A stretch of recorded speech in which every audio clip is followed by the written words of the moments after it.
सरकारी खोजे अहम शख्सियत अगूणे वज़ीर आज़म सिंध के ख़ानदान के चशम चराग नवाब नौशाद लिगारी तरफा MNA सैयद ग़ुलाम मुस्तफ़ा शाह PPG ज़िले क़यादत की मौजूदगी में पाकिस्तान पीपल्स पार्टी में शमूलियत जो ऐलान किया।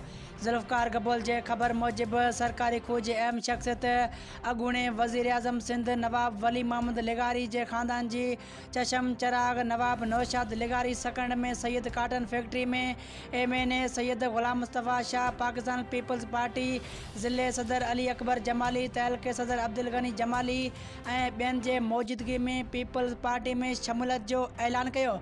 उन मौके ते सैयद MNA ग़ुलाम मुस्तफ़ा शाह मीडिया से ॻाल्हाईंदे चयो त सरकारी खूब जे पसगिरदाई में नवाब ख़ानदान शुरूआत खां ई वठी सियासी तौर मुतहरिक रहिया आहिनि।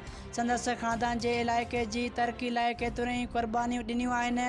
जॾहिं त सियासी समाजी अगूणे नवाब नौशाद लिगारी मीडिया से ॻाल्हाईंदे चयो त संदसि ख़ानदान इलाइक़े जी फलाह बबूदा हमेशह मुतहरिक रहियो आहे।